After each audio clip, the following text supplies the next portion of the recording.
सलाम and welcome to जिंदगी 360। मैं हूं आपकी होस्ट सारा जमान और आज मैं आई हूं वाशिंगटन डीसी के करीब डिमैथा कैथोलिक हाई स्कूल। इस स्कूल का बास्केटबॉल प्रोग्राम पूरे अमेरिका में मशहूर है। वो इसलिए क्योंकि इस खेल में कम ही स्कूलों का रिकॉर्ड इतना शानदार है और इसके पीछे जिस कोच का हाथ है उसे तो अमेरिका में खेलों की दुनिया का लेजेंड माना जाता है। वैसे मेरी favourite teams university of Florida की टीम्स हैं क्योंकि मैंने वहाँ पढ़ाई की थी। ये सब मैं आपको इसलिए बता रही हूँ क्योंकि आज का हमारा शो है ही खेलों के बारे में। अमेरिका में खेल जिंदगी का उतना ही अहम हिस्सा है जितना कि पढ़ाई या फिर काम। इनफैक्ट यहाँ पे खेलों को एक बहुत ही अहम काम समझा जाता है। अमेरिकी खेल के मैदान में अच्छी कारकर्दगी को कितनी संजीदगी से लेते हैं इसका अंदाजा आप इस बात से भी लगा सकते हैं कि जदीद ओलंपिक के मुकाबलों में सबसे ज्यादा मेडल्स अमेरिकी एथलीट्स ने जीते हैं, कुल 2653। इसमें मौसम गर्मा और सरमा दोनों के ओलंपिक मुकाबले शामिल हैं। दूसरे नंबर पर है रूस जिसके पास 1204 मेडल्स हैं, यानी अमेरिका काफी बड़े फर्क के साथ सबसे आगे है। आज के शो में मैं आपको दिखाऊंगी कि अमेरिकियों की खेलों में दिलचस्पी शुरू कहां से होती है, फिर खेल के मैदान में नाम कैसे पैदा किया जाता है और खिलाड़ियों के साथ बाज़ औक़ात खेल किस तरह बदल जाते हैं। भाई खेलते रहोगे तो पढ़ोगे कब, ये डांट आपको बचपन में जरूर पड़ी होगी एंड आई एम श्योर कि आप में से बहुत से वालिदैन भी अब अपने बच्चों को यही कहते होंगे। अमेरिका में इस तरह की डांट जरा कम ही पड़ती है। यहाँ तो वालिदैन अपने बच्चों की खेलों में दिलचस्पी पैदा करने के लिए खुद बहुत कोशिश करते हैं। वो सिर्फ बच्चों को मैच खेलने के लिए ग्राउंड तक छोड़कर ही नहीं आते बल्कि एक तरह से टीम का हिस्सा बन जाते हैं। ये कैसे होता है और क्यों होता है, ये जानने के लिए चलते हैं दीपक डोभाल के साथ और मिलते हैं एक अमेरिकी फैमिली से। मेरा नाम जॉय वैगनर है। मैं एक ऐसी माँ हूँ जिसका बेसबॉल से गहरा ताल्लुक है। मेरे 4 बच्चे हैं। मेरा बेटा जून में 20 साल का हो जाएगा। वो 5 साल की उम्र से बेसबॉल खेल रहा है, इसलिए ये मेरी जिंदगी का हिस्सा है। एक बेसबॉल मॉम की जिंदगी क्या है, ये देखने के लिए चलते हैं जॉय वैगनर के घर।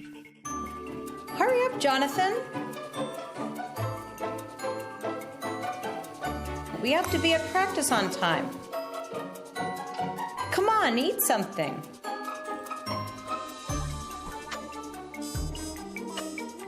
Why is it always a problem to put on these shoes? Wait. Let me put my finger. No, stop. Can you stop banging? All right, there you got it. Where is your water bottle?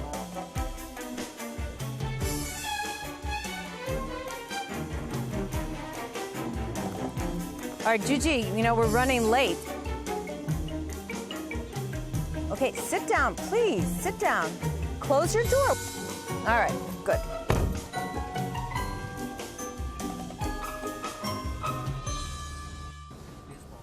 Well, Friday has now turned into a very, very crazy day. जुमे का दिन बहुत मसरूफ दिन बन गया है और इसकी वजह है ब्रैमी। वो 14 साल का है और उसे सहपहर 4 बजे मिडिल स्कूल में बेसबॉल की प्रैक्टिस के लिए जाना होता है, जो यहाँ से 4 मील के फासले पर है। इसलिए मुझे ठीक 3 बजे अपने काम से निकलना होता है, जिसका मतलब ये है कि मैं सुबह 7 बजे अपने काम पर पहुँचती हूँ और मैं मेट्रो स्टेशन की तरफ भागती हूँ और इस दौरान मैं 100 बार टेक्स्ट करके ब्रैमी से कहती हूँ कि याद रखो कि तुमने मुझे लाजमन घर के दरवाजे पर मिलना है, याद रखो कि उस वक्त तक तुमने खाना खा लिया हो, याद रखो कि पानी की बोतल तुम्हारे पास हो।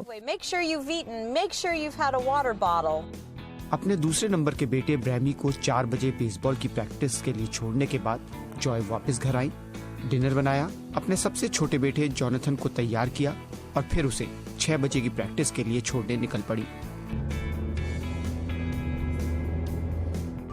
और हमेशा कुछ ना कुछ हो जाता है। इस मौके पर हमेशा कोई बड़ा ड्रामा होता है।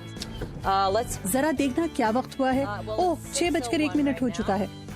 बदकिस्मती से हम एक बस के पीछे हैं।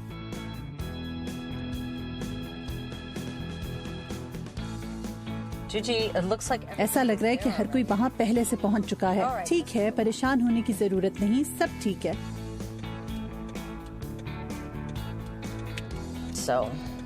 But we're okay. It's fine. Okay, can I get out? सिर्फ जॉय ही नहीं, बच्चों को प्रैक्टिस के लिए लेकर पहुंचने वाले तकरीबन सभी माँ बाप का कमोबेश यही हाल था। It's kind of a pain. ये एक तरह से मुश्किल काम है क्योंकि आमतौर पर प्रैक्टिस का मतलब ये होता है कि यहाँ पहुँचने के लिए काम से जल्दी छुट्टी करना। ये वीकेंड पे मैचेस रख के अच्छा कर रहे हैं, लेकिन इसके बावजूद खेल की प्रैक्टिस पर पहुँचने के लिए भागना पड़ता है। हमारे 2 बेटे हैं, कैनन और क्रिस्टियन। इस वक्त क्रिस्टियन बैटिंग कर रहा है। खेलों की प्रैक्टिस और मशकें हफ्ते के दौरान होती हैं, इसलिए आपको अपने काम से वक्त पर घर आना होता है।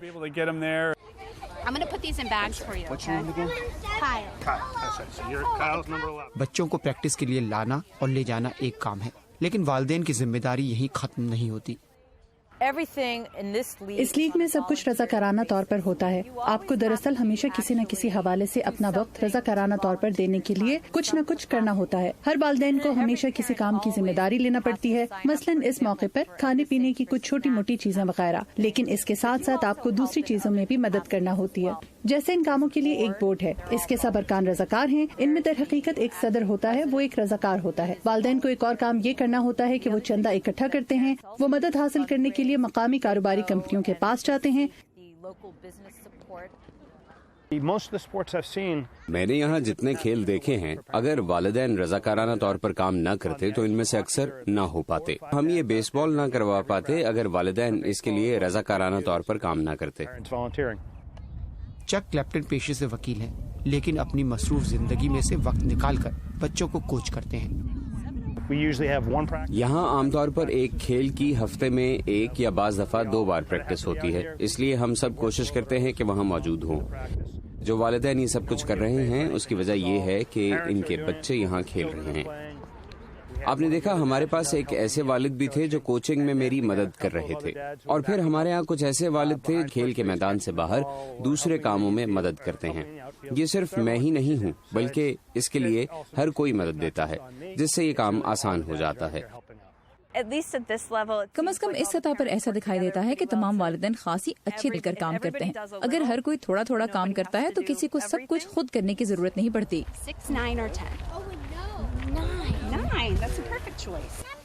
तो आखिर क्या वजह है कि अमेरिका में वालिदैन बच्चों की स्पोर्ट्स में दिलचस्पी बढ़ाने के लिए इतना सब कुछ करते हैं? ये एक तरह से तफरीह करना है और ये सीखना है कि टीम का हिस्सा कैसे बना जाता है, अपनी टीम की मदद कैसे करनी है, यानी स्पोर्ट्समैनशिप सीखना।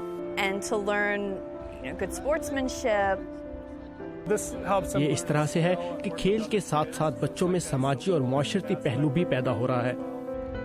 मेरा ख्याल है इसका सबसे बड़ा मकसद ये है कि मैं ये देख सकूं कि मेरे बेटे को स्पोर्ट्स खेलना कितना पसंद आ रहा है, उसे वहाँ अपने दोस्तों के साथ वक्त गुजारना कितना पसंद है, और ये भी कि मेरे वालिद जो आज भी यहाँ हैं, जब मैं छोटा था तो वो मुझे बेसबॉल गेम्स में ले जाया करते थे। तो एक वजह ये जिम्मेदारी भी है।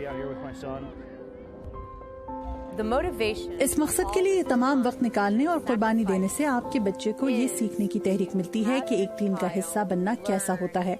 आपको मिलकर काम करना है। आप ये जान जाएं कि अपनी टीम की हौसला अफजाई करनी है। ये चीज अहमियत रखती है कि आप बाहमी दोस्ती के एहसास से आशना हों। So how was practice, Gigi? Good.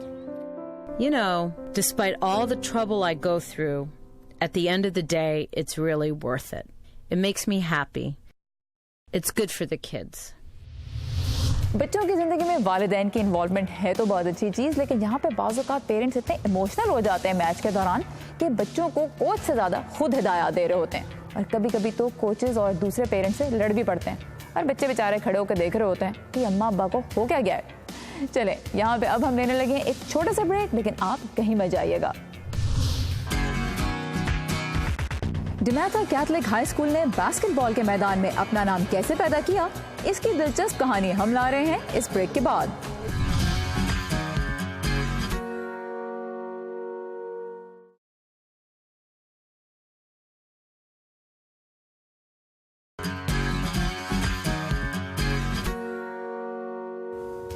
Welcome back. आज हम बात कर रहे हैं अमेरिका में खेलों की मकबूलियत और कुछ मकबूल खेलों की।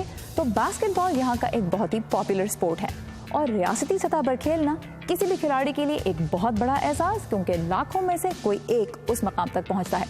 रियासती सतह की टीमें कहलाती हैं NBA की टीम्स, जो है national basketball association. DeMatha Catholic high school, जहां मैं आज आई हूं, इसकी बास्केटबॉल टीम के साथ खेलने वाले एक दो नहीं बल्कि कई खिलाड़ी NBA के लिए खेल चुके हैं। तो मैंने सोचा पता करूं इनकी टीम की कामयाबियों का राज क्या है।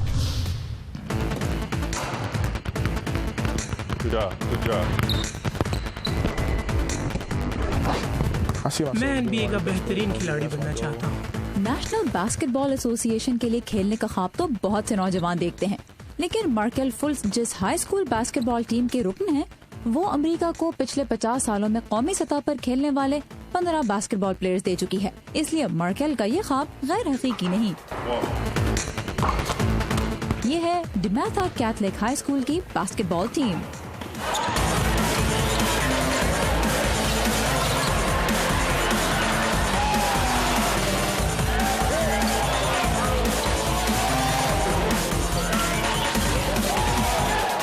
सालों में 39 इलाकाई चैंपियनशिप्स, 22 सिटी टाइटल्स और 6 नेशनल चैंपियनशिप समेत कई एजाज़ात अपने नाम करने वाली ये टीम हाई स्कूल की सतह पर अमेरिका की कामयाब तरीन बास्केटबॉल टीम्स में शुमार की जाती है। इसे इस मकाम तक पहुंचाया कोच मॉर्गन वुटन ने, जो 1956 से 2002 तक टीम के कोच रहे। मैं खुशकिस्मत था कि मुझे बहुत अच्छे असिस्टेंट कोचेस मिल गए जो मेरी मदद करने को तैयार थे। हम अपनी टीम में ऐसे बच्चे शामिल करना चाहते थे जिनका रवैया अच्छा हो और जिनकी तरजीहात हों खुदा, खानदान, स्कूल और फिर बास्केटबॉल। हमने बास्केटबॉल को कभी चौथे नंबर से ऊपर नहीं रखा। इस तरह आपको वो लोग मिलते हैं जो अच्छे इंसान बनना चाहते हैं। यही लोग फिर अच्छे खिलाड़ी भी बनते हैं।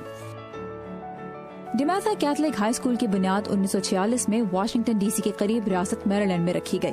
कोच वुटन ने टीम की क़यादत संभालते ही उसका मुकाबला अपने से कहीं बेहतर टीमों से करवाना शुरू किया, जिससे खिलाड़ियों में एतमाद बढ़ा।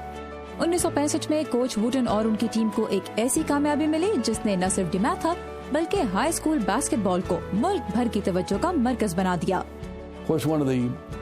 हमारे स्कूल के लिए अहम तरीन लम्हात में से एक वो था जब हमने न्यूयॉर्क सिटी के पार मेमोरियल हाई स्कूल के लू एल्सिंडर के खिलाफ खेला। वो बाद में बास्केटबॉल के अजीम खिलाड़ी करीम अब्दुल जब्बार बने। पार मेमोरियल की टीम से हमारा मुकाबला यूनिवर्सिटी ऑफ मैरीलैंड में 12,500 शायकीन के सामने हुआ। वो टीम 71 मैचेस जीतकर आ रही थी। हमने उन्हें 3 पॉइंट से शिकस्त दी। उसे आज भी अमेरिका में हाई स्कूल बास्केटबॉल की बेहतरीन गेम कहा जाता है, क्योंकि उसके बाद हाई स्कूल की बास्केटबॉल पर पूरे मुल्क में बात होने लगी और घर घर में लोग हमें जानने लग गए।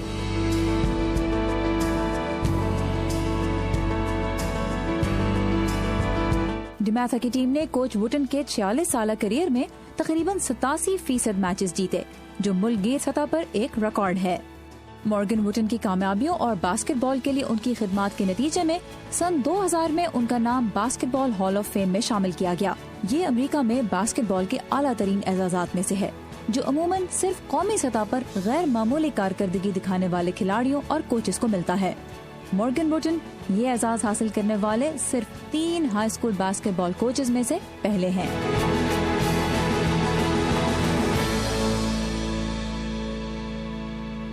Yo, coach.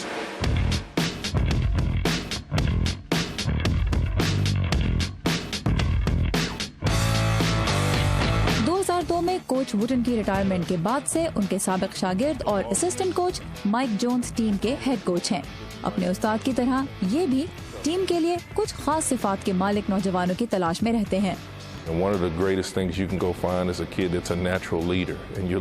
अगर आप एक ऐसा बच्चा ढूंढ लें जो कुदरती तौर पर लीडर है तो ये बहुत बड़ी बात है। आप ऐसे लड़के चाहते हैं जो टीम और कोच के साथ कम्युनिकेट कर सकें। आप खराब बॉडी लैंग्वेज वाले बच्चे नहीं चाहते। आप वो खिलाड़ी चाहते हैं जो टीम की मदद करे। आप कोर्ट में उनका रवैया देखते हैं। अगर रेफरी ने उनके खिलाफ फैसला दिया है तो वो इसे किस तरह लेते हैं। किसी खिलाड़ी से इनका दिया गया पास गिर गया है तो वो क्या करते हैं। अच्छा खेल रहे हो तो क्या शोबाजी करने लगते हैं। आप मजबूत किरदार के मालिक बच्चे चाहते हैं। कोच जोन्स के दौर में भी टीम की कामयाबियों का सिलसिला जारी है। इस वक्त डिमैथा मुल्क के उन 15 हाई स्कूल में से एक है जिनकी बास्केटबॉल टीम्स को खेलों का सामान बनाने वाली कंपनी नाइकी मुकम्मल तौर पर स्पॉन्सर कर रही है। टीम का स्टार प्लेयर है मार्केल फुल्स।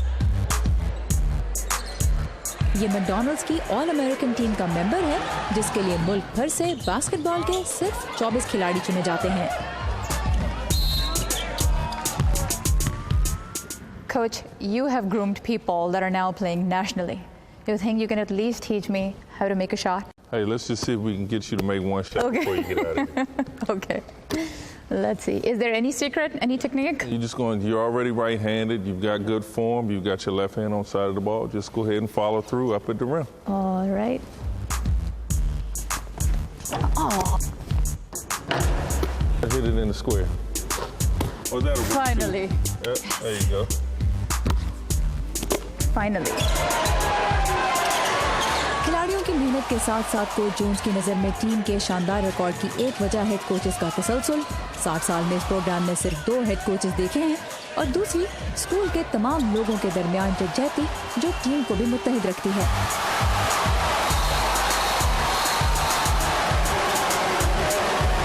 डिमैथा की बास्केटबॉल टीम का हिस्सा बनना खिलाड़ियों और कोचेस सबके लिए काबिल फख्र है, लेकिन कामयाबी की तवील तारीख कभी कभी 2-धारी तलवार भी बन जाती है। इससे मुझ पर बहुत दबाव पड़ता है।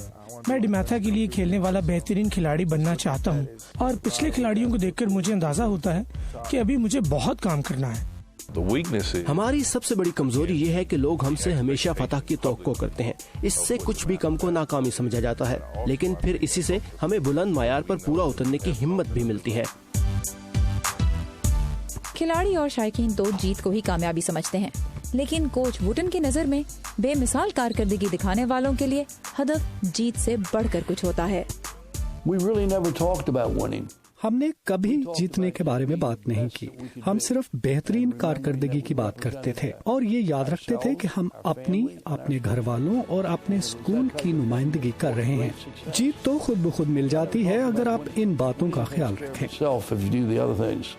कामयाबी कैसे मिलती है उस कोच से बेहतर और कौन जानता है जो अपना और अपने स्कूल का नाम तारीख की किताबों में लिखवा चुका है। आज मुझे एहसास हुआ कि खेल कोई भी हो, अगर उसमें कामयाबी हासिल करनी है तो अपने से ज्यादा अपनी टीम को अहमियत देनी होगी। लेकिन सवाल यह है कि मुझे टीम में रखेगा कौन? वेल, मैं थोड़ी सी और प्रैक्टिस करती हूँ। आप यहाँ पे लें एक छोटा सा ब्रेक। ब्रेक के बाद खेलेंगे फ्लैग फुटबॉल। वो क्या होती है, जानने के लिए हमारे साथ ही रहिए।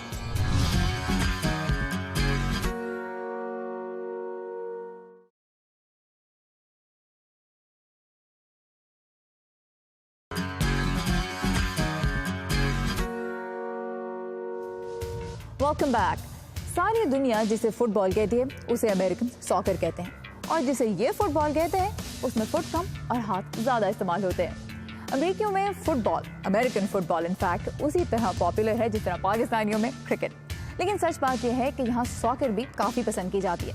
इनफैक्ट जब से अमेरिकी वुमेन्स टीम ने सॉकर का वर्ल्ड कप जीता है तो बच्चियाँ खास तौर पर इस गेम की तरफ आ रही हैं। और रही बात अमेरिकन फुटबॉल की, तो अब लड़कियाँ उसकी भी एक थोड़ी सी मुख्तलिफ किस्म खेल रही हैं जिसका नाम है फ्लैग फुटबॉल। सॉकर और फ्लैग फुटबॉल को करीब से देखने गए अमान अजहर। शाम के इस पहर वॉशिंगटन डीसी के आसपास में खेलों के ये मैदान आबाद हो जाते हैं और फिर खेल के शौकीन ये बच्चे स्कूल के बाद सॉकर का मजा लेने मैदान में उतरते हैं।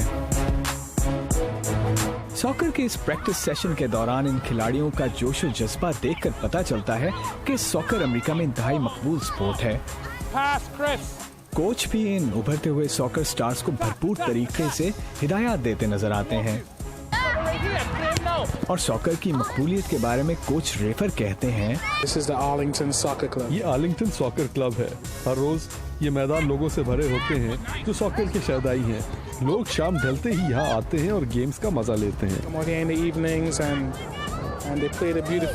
तो क्या आप सॉकर से अपने लगाव को इन बच्चों तक मुंतकिल कर रहे हैं? मैं उस वक्त से सॉकर खेल रहा हूँ जब मैंने होश संभाला था, गालिबन 3-4 साल की उम्र में, और ये मेरे लिए मौका है कि मैं इन बच्चों तक ये शौक पहुँचाऊँ। सॉकर इस कम्युनिटी और अमेरिका भर में बहुत अहम खेल बनता जा रहा है, बल्कि अमेरिकन फुटबॉल और बेसबॉल की तरह मकबूल होता जा रहा है। तो सॉकर की मकबूलियत का ये सफर जारी है और इस वक्त ये खासा मकबूल है। कोच रेफर से बात करने के बाद सोचा क्यों ना इन उभरते सॉकर प्लेयर्स से इनके शौक के बारे में पूछूं। I started playing soccer when I was 2.5. मैं 2.5 साल की उम्र से सॉकर खेल रहा हूँ और मुझे सॉकर बहुत पसंद था, इसलिए मैं स्कूल के बाद अपने डैड के साथ खेलता था और फिर मैंने बच्चों की टीम टोर्नेडोज के साथ सॉकर खेली, जिसके बाद मुझे स्पोर्ट्स से प्यार हो गया। Team called the Tornadoes and that got me super like in love with soccer. I like soccer because मुझे सॉकर इसलिए पसंद है क्योंकि इसमें मजा आता है और आप अपने दोस्तों के साथ इकट्ठे खेल सकते हैं और मैं कुछ अरसे से सॉकर खेल रहा हूँ और मजा आता है। played for a while, so it's a lot of fun.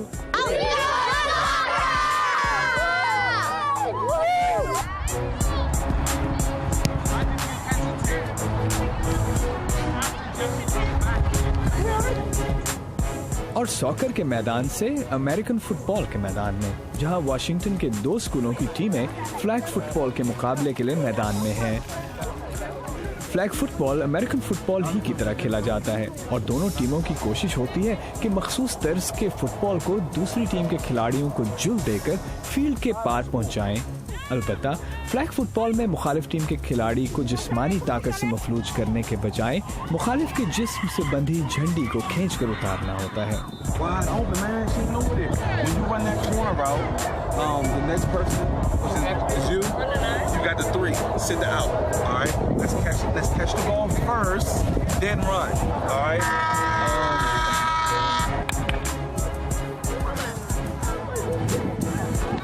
और जोशो जज्बे में लड़कियों की ये फ्लैग फुटबॉल टीमें किसी से कम नहीं। तेजी से मकबूल होती इस स्पोर्ट के बारे में टीम के कोच ने कहा, आमतौर पर अमेरिकन फुटबॉल मर्द हजरात खेलते हैं और फ्लैग फुटबॉल से लड़कियों को खेलने का मौका मिलता है और लड़कियों को ये गेम बहुत पसंद है। ये महज हाई स्कूल की सतह पर खेले जाने वाली स्पोर्ट नहीं, बल्कि कॉलेजों में भी मखसूस टीमें हैं, लड़कों और लड़कियों की टीमें हैं। मैं फ्लोरिडा गया था और वहाँ हर सतह पर मर्दों और खवातीन की टीमों के मुकाबले होते हैं और मुझे खुशी है कि अब ये मुकाबले यहाँ हो रहे हैं ताकि ये लड़कियाँ भी खेल सकें।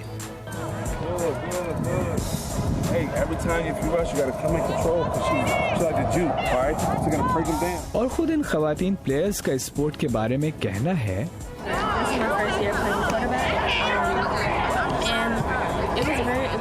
ये मेरा पहला साल है कि मैं क्वार्टरबैक के तौर पर खेल रही हूँ और इसमें बहुत मज़ा आता है। हर किसी का ख्याल था कि मैं फ्लैग फुटबॉल नहीं खेल सकती क्योंकि मैं लड़की हूँ और फिर इसी तरह के ख्यालात भी हैं कि लड़कियाँ मुश्किल खेल नहीं खेल सकती, लेकिन इस साल मैंने क्वार्टरबैक के तौर पर खेला और ये इंतहाई ज़बरदस्त तजर्बा है। मुझे अपनी टीम से प्यार है, हम मेहनत करते हैं और हमें जीतने का शौक है।